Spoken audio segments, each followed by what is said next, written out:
Admiral Kethvar stood on the bridge of his flagship, the mighty dreadnought Crimson Dawn. The ship was 3 kilometers long and carried enough firepower to turn a moon into space dust. Around him, his crew worked at their stations with quiet efficiency. They were the best the Zephyrian Empire had to offer. The Empire controlled over 400 star systems. Their fleets had crushed dozens of civilizations. No one had ever successfully resisted them. Not the crystal beings of Altair, Prime, not the machine intelligence of Vega Station, not even the warrior clans of the Outer Rim. Today they had found something new. "Report," Kethvar commanded. His voice was deep and carried the authority of someone who had never known defeat. Lieutenant Zexra turned from her console. Her blue skin shimmered under the bridge lights. "Admiral, we have completed the initial scan of the system. The third planet from the star appears to have intelligent life." Kethvar moved to the main display screen. A blue and green world appeared, floating in the darkness of space. It looked peaceful, almost inviting. White clouds swirled over vast oceans and brown land masses. "Analysis," he said. Science Officer Velton stepped forward. He held a data pad in his 4 arms. "The planet has a nitrogen-oxygen atmosphere. Gravity is within acceptable ranges. The inhabitants appear to be bipedal carbon-based life forms. They have achieved basic space flight, but have not developed faster-than-light travel." Kethvar nodded. This was routine. The Empire had encountered hundreds of primitive worlds. The process was always the same. Show force. Demand surrender. Add another world to the Empire. "Population?" he asked. "Approximately 8 billion individuals," Velton replied. "They are organized into separate nation-states across the planet's surface. Our scans indicate they engage in regular conflicts with each other using primitive kinetic weapons." "Typical," Kethvar said. "Most young civilizations spent their time fighting among themselves instead of preparing for the greater galaxy. It made the Empire's job easier." Communications Officer Nextal spoke up from her station. "Admiral, we are detecting radio transmissions from the planet. Basic electromagnetic signals, music, news broadcasts, entertainment programs, nothing sophisticated." Kethvar smiled. His sharp teeth gleamed. "Perfect. Another easy conquest." The bridge crew exchanged glances. They had served under Kethvar for many years. They knew his methods. The Admiral preferred overwhelming force, quick victories, minimal losses to his own forces. "Sir," Velton said, consulting his data pad again, "there is something unusual about their transmissions." "Explain." "They appear to have detailed knowledge of their immediate stellar neighborhood. They know about other star systems. They have cataloged numerous planets, yet they have never sent ships to explore them." Kethvar frowned. "Perhaps they lack the technology." "That's what's strange, sir. Our analysis suggests they possess the basic understanding needed for interstellar travel. They simply choose not to use it." "Fear," Kethvar said dismissively. "They know they are weak. They hide on their little world like frightened children." He walked to the tactical display. The hologram showed the human star system in detail. The third planet, which the inhabitants called Earth, sat in what they termed the habitable zone. Perfect conditions for life. "Resources?" he asked. Tactical Officer Rexmar brought up a new display. "Substantial, Admiral.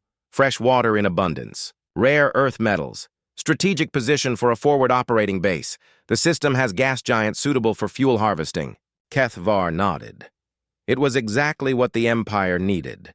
A new base of operations for expansion into this spiral arm of the galaxy. The primitive inhabitants would be relocated to reservation areas.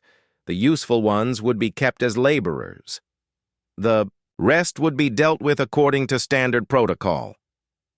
"Begin standard first contact procedures," he ordered. "Sir," Communications Officer Nextal said, "should we attempt to establish communication first?" Kethvar's expression darkened. "The Empire does not negotiate with primitives. We offer them the choice to surrender or be destroyed. That is communication enough. The crew began their work. They had done this many times before. The Imperial First Contact Protocol was simple and effective. Show the primitives they were outmatched. Give them time to understand their situation. Accept their surrender. Move on to the next world. Weapons Officer Kexval prepared the demonstration charges. Small antimatter devices that would create impressive explosions in the planet's upper atmosphere. Nothing dangerous, but spectacular enough to prove the Empire's power. Admiral, Velton said, studying his sensors. I'm detecting something odd. What? Now? The humans appear to be tracking our movements. Our passive scans show they have aimed several primitive telescopes in our direction. Kethvar laughed. Let them look. Let them see what real power looks like. The first demonstration charge detonated high above the planet's surface. It created a brilliant flash of light visible from the ground. On the bridge of the Crimson Dawn, the crew watched with satisfaction. That should get their attention, Rexmar said. Minutes passed. Then Communications Officer Nextal straightened at her station. Admiral, we're receiving a transmission from the planet. Audio only or visual? Audio, sir. Single transmission. Broadcast from multiple locations simultaneously. Play it. The bridge fell silent as a voice filled the air. It spoke in a language none of them understood, but the ship's universal translator worked quickly. This is Earth. We see you. Leave now. This is your only warning. We don't want to hurt you. Silence stretched across the bridge. Then Kethvar began to laugh. His deep voice echoed off the metal walls. They warn us, he said between laughs. They don't want to hurt us? The crew joined in the laughter. The idea was absurd. A primitive civilization that had never left their own star system was warning the mighty Zephyrian Empire. Sir, Nextal said, trying to control her amusement. Should we respond? Oh, yes, Kethvar said, wiping moisture from his eyes. Prepare a response. Tell them they have one standard day to surrender unconditionally. If they refuse, we will begin orbital bombardment of their military installations. And if they still refuse after that? Rexmar asked. Kethvar's expression became serious again. Then we implement standard pacification protocols. Resistance will be met with appropriate force. The message was sent. On Earth, human leaders gathered in emergency sessions. They knew what was coming. They had prepared for this day for decades. But Admiral Kethvar did not know this. He saw only a primitive world with laughably weak defenses. He saw easy conquest and rich resources. He saw another victory to add to the Empire's long list of triumphs. He could not see the vast installations hidden in the asteroid belt. He could not detect the massive ships resting in the shadow of gas giant moons. He did not know about the weapons systems that could tear his fleet apart in minutes. Most importantly, he did not understand that the human message had not been a threat. It had been an act of mercy. The Crimson Dawn and her escort fleet maintained their position just outside the human star system. They waited for the primitive inhabitants to accept reality and surrender. They would be waiting for a long time. Admiral Kethvar retired to his quarters, confident that tomorrow would bring another easy victory for the Empire. He had no way of knowing that he had just made the greatest mistake in the history of his civilization. The humans were not what they appeared to be, and their warning had been genuine. Admiral Kethvar woke the next morning expecting to find messages of surrender waiting for him. Instead, his communications officer met him with confusion written across her blue features. Sir, Nextal said as he entered the bridge, the humans have sent another transmission. Their surrender? He asked, settling into his command chair. No, Admiral. Another warning. Kethvar's good mood evaporated. Play it. The same calm voice from the day before filled the bridge. The universal translator converted the alien words into something they could understand. This is Earth. You still have time to leave. Please reconsider your position. We do not wish conflict. This is your final warning. Several bridge officers exchanged glances. The humans sounded genuinely concerned for their welfare. It was strange behavior for a species facing overwhelming force. Final warning? Kethvar said, his voice rising. They give us a final warning? Weapons Officer Kexval looked up from his console. Sir, our scans show no significant military buildup on the planet. No orbital defense platforms, no shield generators. Their most advanced weapons appear to be chemical rockets with explosive warheads. Exactly what I expected, Kethvar said. They're trying to bluff us. Psychological warfare, primitive but creative. He stood and walked to the main display. Earth hung in space before them, looking as peaceful and vulnerable as ever. Cities glittered on the night side like scattered jewels. During the day, vast green forests and blue oceans stretched to the horizon. It's almost admirable, he continued. They know they cannot fight us, so they try to convince us they're more dangerous than they appear. Clever for primitives. Science Officer Velton studied his readings carefully. Admiral, there is something unusual about their response pattern. Most civilizations at this technological level show signs of panic by now. Massive population movements, resource hoarding, military mobilization. And the humans? They appear to be going about their normal daily activities. Our intercepts of their communications show no indication of widespread fear or preparation for war. Kethvar frowned. This was unexpected. Usually, primitive species either surrendered immediately or flew into a panic when faced with imperial might. The humans seem to be doing neither. Perhaps they don't understand the situation, suggested Tactical Officer Rexmar. Maybe we need to make a stronger demonstration. My thoughts exactly, Kethvar said.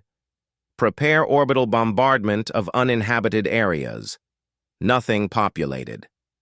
Just enough to show them what we can do. The Imperial fleet moved into position above Earth's atmosphere. Their massive ships cast shadows across continents. On the planet below, humans gathered in the streets to look up at the alien vessels. But instead of running in terror, many of them just watched quietly. The bombardment began at dawn over the Pacific Ocean. Brilliant beams of energy struck empty stretches of water, sending massive columns of steam into the sky. The display was impressive. The power unleashed could have wiped out entire cities. That should convince them, Kexaval said with satisfaction. Within hours, another human transmission arrived. We understand you feel you must prove your strength, the voice said. It was different this time. A woman's voice, calm and patient. We have seen demonstrations like this before. Please believe us when we tell you that you are making a mistake. Leave now while you still can. While we still can, Kethvar roared. They threaten us again. He began pacing the bridge. His officers had never seen him so agitated. Usually, by this point in the process, primitive worlds were begging for mercy. Sir, Nextal said hesitantly, there's something else. The humans have begun broadcasting on multiple frequencies. The messages are addressed to us, but they're using mathematical sequences. Universal constants.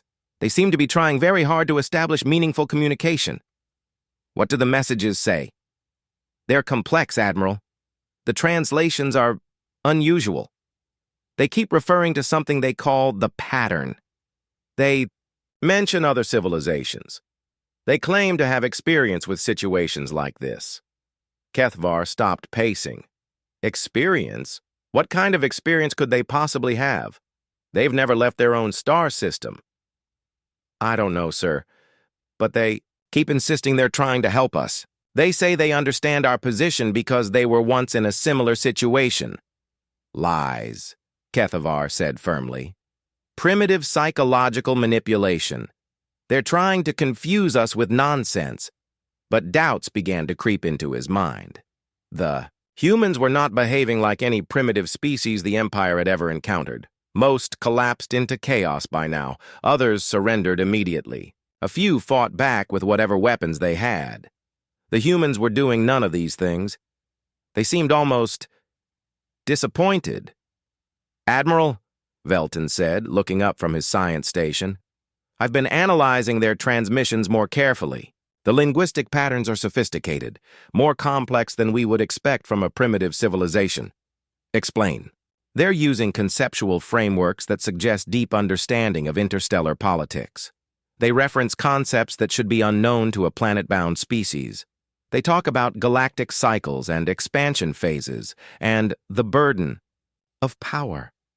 Kethvar felt a chill run through him. "Are you suggesting they're not primitive?" "I'm not sure what I'm suggesting, sir. But something about this situation doesn't match our standard patterns." Another transmission arrived. This time, it was a man's voice, older and tired. "To the Zephyrian fleet," the voice said. The bridge crew started. "How did the humans know their species' name?" "We know who you are. We know your history. We know about the Altair Crystalline Collective. We know about the Vega Machine Intelligence. We know about the Outer Rim Warrior, clans." The bridge fell completely silent. That information was not available in any database a primitive species could access. The humans should have no knowledge of the Empire's previous conquests. "We remember when we were like you," the voice continued. "Young, proud, convinced that might made right. We learned better. We hoped you might learn without experiencing what we experienced. But perhaps that is not possible." "Sir," Communications Officer Nextal said quietly, "how could they know about our previous campaigns?" Kethvar had no answer. The Empire's military records were classified at the highest levels. Even allied civilizations didn't have access to complete operational histories. "Continue monitoring," he ordered, "but prepare for ground invasion. Whatever tricks they're playing, whatever psychological games they're using, it won't matter once we land troops on their planet." "Admiral," Velton said, "I recommend we conduct more detailed scans first. Something about this situation is not what it appears to be." "No," Kethvar said firmly. "We've wasted enough time. The Empire does not back down from primitives. No matter how creative their bluffs might be." But as he gave the order to prepare for planetary assault, Admiral Kethvar could not shake the feeling that he was missing something important. The humans had been trying to tell him something urgent. He pushed the feeling aside. He was Admiral of the Imperial Fleet. He had conquered dozens of worlds. He would not be intimidated by primitive mind games. The humans had given him warnings. Now they would learn what happened when someone threatened the Zephyrian Empire. He had no idea that their warnings had been genuine attempts to save his life. The invasion preparations began. In 12 hours, Imperial troops would land on Earth. Admiral Kethvar expected the campaign to last no more than a few days. He was about to discover just how wrong he could be. Admiral Kethvar stood in the fleet's main briefing room, surrounded by his senior officers. Holographic displays showed Earth from multiple angles. The invasion fleet was ready. Troop transports loaded with Imperial soldiers waited for the attack. "Order." "Final intelligence report," he commanded. Science Officer Velton stepped forward. His expression was troubled. "Admiral, I strongly recommend we conduct deep-range sensor sweeps of the entire system before proceeding." "Why?" "We've already scanned the planet thoroughly." "Sir, the humans continue to behave in ways that don't match our models. I believe we may be missing critical information." Kethvar's patience was wearing thin. "What kind of information?" "I'm not certain, but their confidence suggests they know something we don't." Tactical Officer Rexmar spoke up. "Admiral, with respect, they're primitives. What could they possibly know that we don't?" Velton turned to his colleague. "Then explain. Their detailed knowledge of our military history. Explain how they knew about classified operations. Explain why they're not showing any signs of fear. The room fell silent. These were questions that had been bothering all of them. Fine, Kethvar said finally. Conduct your deep-range scans, but make it quick. I want this invasion launched within the hour. Velton moved to the advanced sensor array. This was the Empire's most sophisticated scanning technology. It could detect energy signatures across an entire star system. Normally, they only used it when facing unknown technology. Beginning system-wide scan, Velton announced.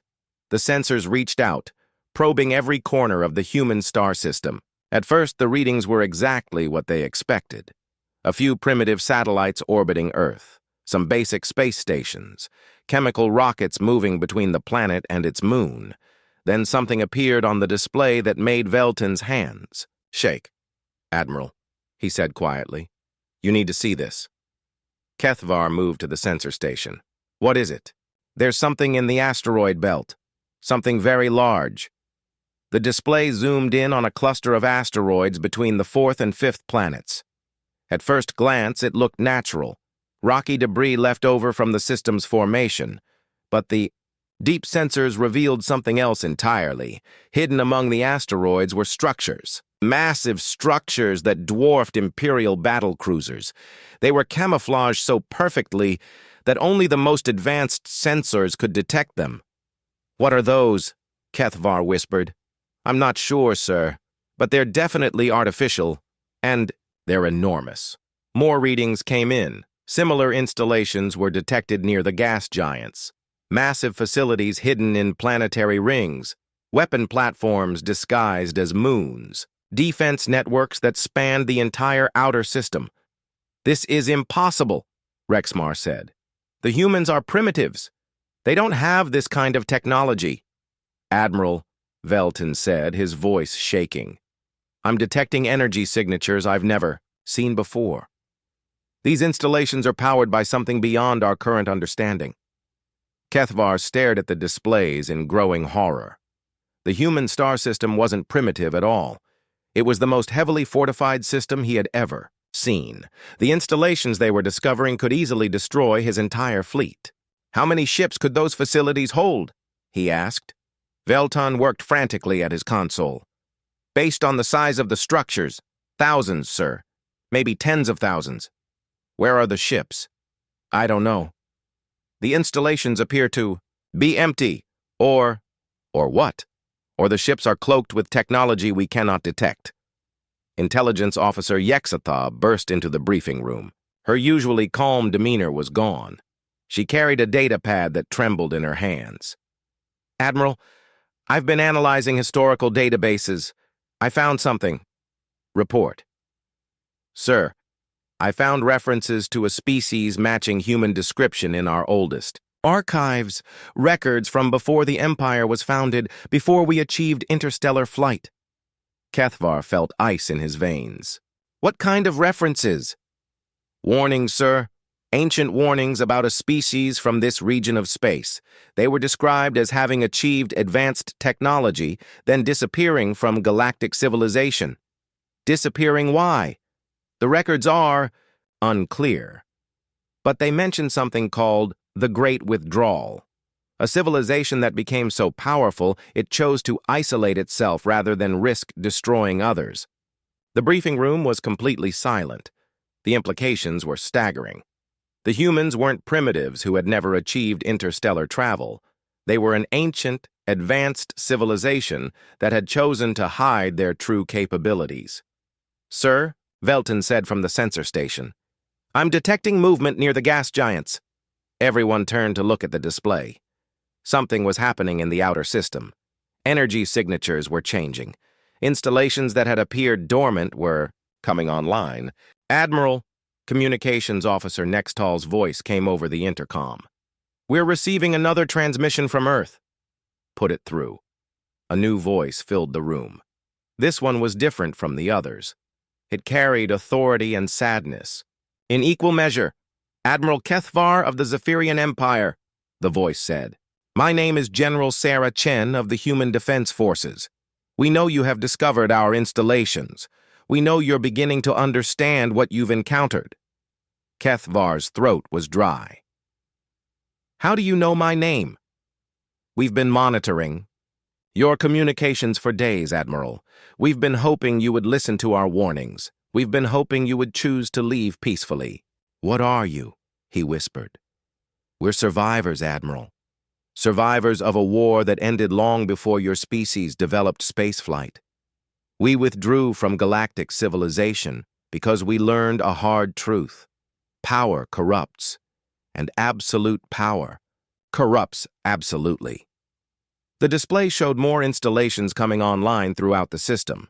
Weapon platforms that had been invisible moments before were now clearly visible on sensors. "We built these defenses not to conquer others, but to ensure we could never again be tempted to use our power for conquest. We've been watching younger civilizations for centuries. Most of them eventually learn wisdom. Some of them don't." "Are you threatening us?" Kethvar asked. "No, Admiral. We're trying to save you, just as we tried to save the Altair Crystalline Collective, just as we tried to save the Vega Machine Intelligence, just as we tried to save the Outer Rim Warrior clans." The room spun around. "Kethvar, you were there? You were involved in our previous campaigns?" "We tried to warn them, just as we're warning you. They chose conquest over wisdom. They chose pride over survival. Don't make the same mistake." On the sensor displays, more and more installations were revealing themselves. The human star system was not just heavily defended. It was essentially impregnable. The humans had built defensive capabilities that could probably resist the entire Zephyrian Empire. "Why didn't you reveal this earlier?" Kethvar asked. "Because we hoped it wouldn't be necessary. We hoped you would listen to reason. We hoped you would prove that your species had evolved beyond the need for conquest." Admiral Kethvar looked around the briefing room at his officers. Their faces showed the same mixture of fear and awe that he felt. They had come expecting an easy conquest. Instead, they had discovered a sleeping giant that could destroy them without effort. The invasion fleet still waited for orders. Thousands of Imperial soldiers were ready to land on Earth, but Kethvar now understood that sending them would be sending them to their deaths. "General Chen," he said finally, "what happens now?" "That depends on you, Admiral. You have a choice to make. The same choice we faced long ago. The same choice every expanding civilization must eventually face. Which is whether to choose wisdom or destruction, whether to protect the weak or prey upon them, whether to use your power to build or to conquer." Admiral Kethvar closed his eyes. When he opened them again, he was no longer looking at displays, showing a primitive world ready for conquest. He was looking at the most advanced civilization he had ever encountered, a civilization that had chosen mercy over might, and they were offering him the same choice. Admiral Kethvar tried to process what General Chen had told him. His mind struggled to accept the reality of what they had discovered. The humans weren't primitive. They were ancient. They were powerful beyond imagination, and they had been trying to protect his fleet from the beginning. "Admiral," Tactical Officer Rexmar said urgently, "I'm reading massive energy buildups throughout the system. Whatever they're powering up, it's drawing more energy than our entire fleet combined." Kethvar looked at the sensor displays. The installations hidden throughout the human star system were all coming online simultaneously. The energy signatures were beyond anything in Imperial records. "General Chen," he said into the communications channel, "are you preparing to attack us?" "No, Admiral. We're preparing to defend ourselves. There's a difference." "I don't understand." "You will." Suddenly, the space around the Imperial fleet filled with ships. Hundreds of them. Thousands of them. They appeared from nowhere, as if materializing out of empty space. But these weren't the primitive chemical rockets they had been tracking. These were vessels that defied every principle of starship design the Zephyrians knew. The ships were beautiful and terrifying at the same time. They moved with impossible grace, their hulls seeming to shift and flow like liquid metal. They took positions around the Imperial fleet with perfect precision. creating a sphere of containment that trapped Kethvar's ships completely. Impossible, whispered Science Officer Velton. Our sensors showed nothing. Nothing at all. Cloaking technology, Rexmar said. But how? We can detect cloaked ships. Not these ships, Velton replied. Whatever technology they're using, it's beyond our understanding. Communications Officer Nextall looked up from her station. Admiral, we're receiving a new transmission. Visual this time. On screen. The main display showed the bridge of a human vessel. A woman in a simple uniform stood at the center of the screen. She was tall and moved with quiet confidence. Her dark hair was streaked with gray, and her eyes held depths of experience that spoke of centuries of life. Admiral Kethvar, she said. I am Captain Elena Rodriguez of the Human Defense Fleet. I'm sorry it has come to this. Captain Rodriguez, Kethvar said, trying to maintain some dignity despite his situation. Your fleet has surrounded us. Is this how humans show mercy? This is how we prevent unnecessary bloodshed, she replied. Your ships are not damaged. Your crew is not harmed. You can still choose to leave peacefully. And if we refuse? Rodriguez's expression became sad. Then you will force us to do something we've spent centuries trying to avoid. Which is, to demonstrate why we withdrew from galactic civilization in the first place. On the tactical displays, readings showed that the human ships had weapons trained on every Imperial vessel, but the energy signatures were unlike anything the Zephyrians had ever seen. These weren't plasma cannons or particle beams. These were weapons based on principles that Imperial science couldn't explain. Admiral, Velton said quietly, I'm reading temporal distortions around their weapon systems and gravitational anomalies. It's as if they're manipulating the fundamental forces of physics. How long ago did your species develop this technology? Kethvar asked. Captain Rodriguez considered the question carefully. We achieved what you would call advanced spaceflight about 3,000 years ago. We developed these particular technologies about 2,000 years ago. We learned to use them wisely about 1,000 years ago. And you've been hiding here ever since? Not hiding, Admiral. Waiting. Watching. Hoping that younger species would prove capable of wisdom without having to experience the mistakes we made. What mistakes? Rodriguez's image flickered as she paused. When she spoke again, her voice carried the weight of ancient sorrow. We were conquerors once, Admiral. We expanded across the galaxy with the same pride and confidence that I see in your eyes now. We believed that our advanced technology gave us the right to rule over primitive species. The bridge was completely silent as she continued. We built an empire that spanned half the galaxy. We subjugated hundreds of worlds. We convinced ourselves that we were bringing order and progress to chaotic, backward civilizations. What happened? We went too far. We became too powerful too quickly. We developed weapons that could destroy entire star systems. We created artificial intelligences that could control whole sectors of space. We achieved what we thought was the ultimate goal of any civilization. And we nearly destroyed everything, including ourselves. The weight of her words settled over the Imperial bridge crew. They were looking at representatives of a civilization that had achieved ultimate power and discovered it was a curse. The war we fought was against ourselves, Rodriguez continued. Humans against humans, brother against sister. Those who wanted to continue expanding against those who wanted to stop. It lasted 200 years and nearly wiped out both our species and dozens of others who were caught in the crossfire. How did it end? With a choice. The same choice we're offering you now. We could continue fighting until we destroyed everything, or we could find a better way to use our power. You chose to withdraw. We chose wisdom over might. We chose protection over conquest. We chose to become guardians rather than rulers. Admiral Kethvar looked around his bridge. His officers were staring at the displays showing human ships surrounding their fleet. Ships that could destroy them easily but chose not to. Ships crewed by the descendants of a civilization that had faced the ultimate test and passed. "Captain Rodriguez," he said, "why are you telling us this?" "Because we recognize the pattern, Admiral. We've seen it before. Young, proud civilizations, expanding rapidly across the galaxy, full of confidence in their superiority, convinced that their technology and military might give them the right to rule others. The species you mentioned, the Altair Crystalline Collective, the Vega Machine Intelligence.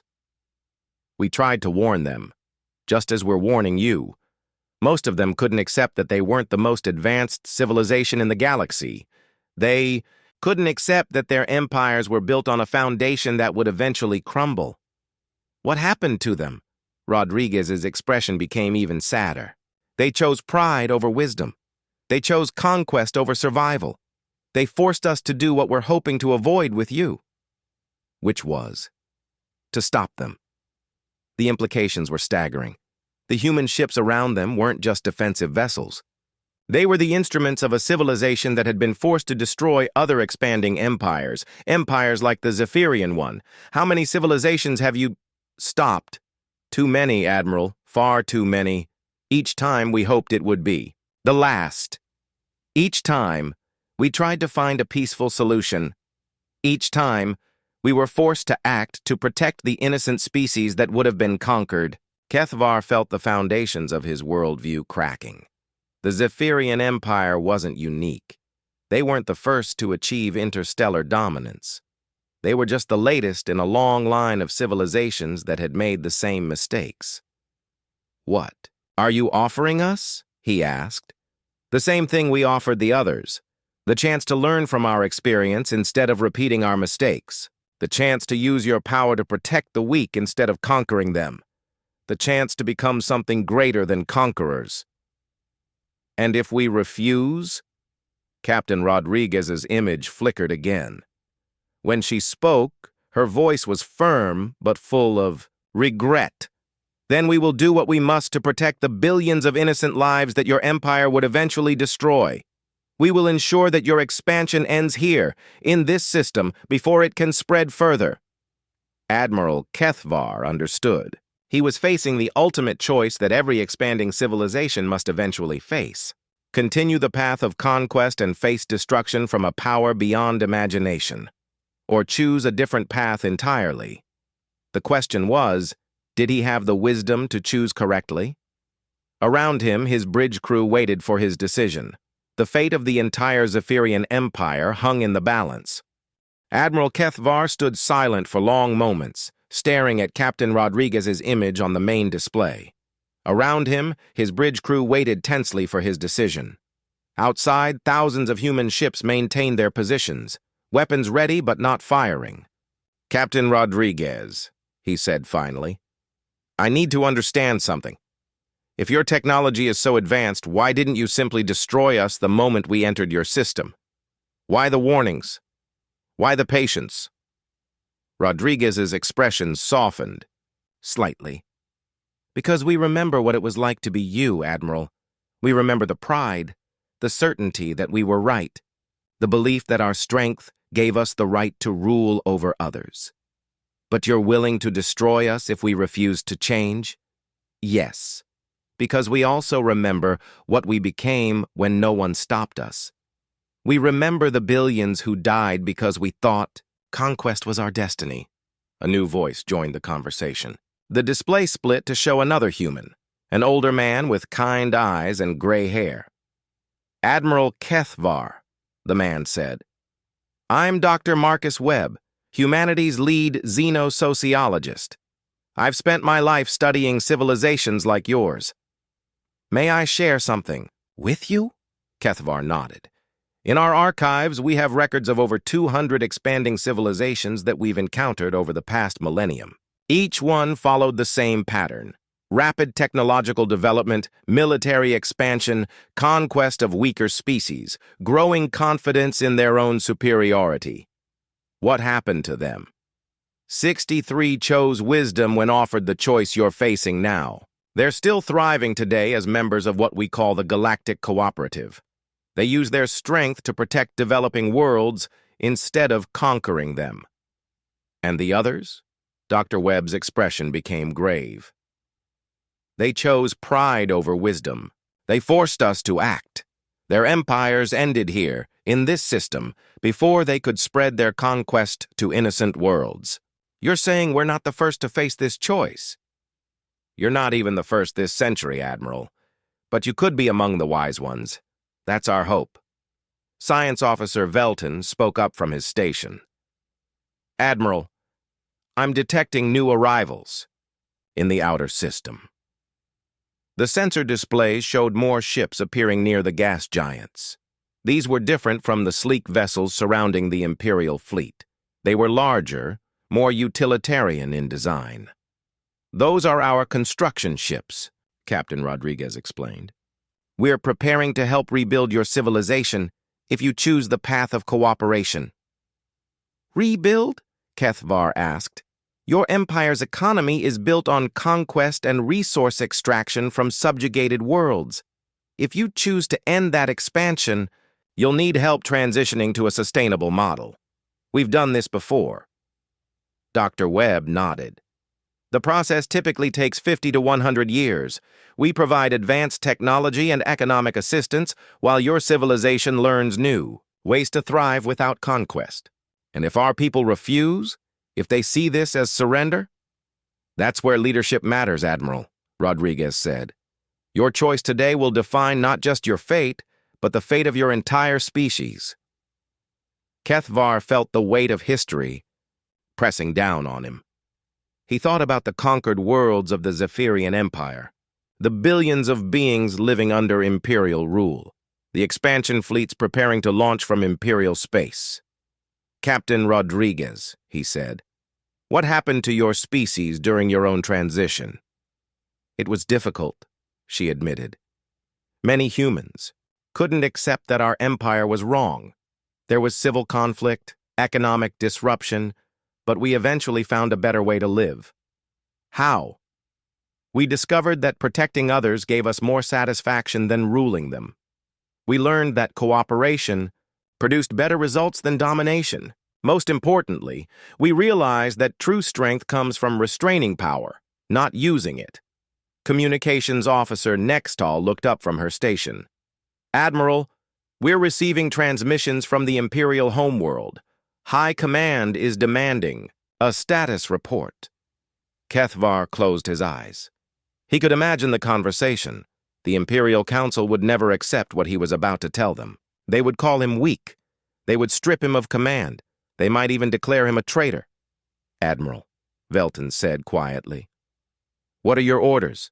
Kethvar opened his eyes and looked at his crew. These were good people, loyal officers who had served the Empire faithfully. They deserved better than to die for Imperial pride. Captain Rodriguez, he said, if I choose cooperation, what guarantees do we have that humanity will keep its word? The same guarantee we've given to 63 other civilizations over the past 1,000 years. Our actions, our consistency, our commitment to protection over conquest. And if some faction of the Empire refuses to accept this change, then we'll deal with that faction as we've dealt with others. But we hope wisdom will prevail without the need for force.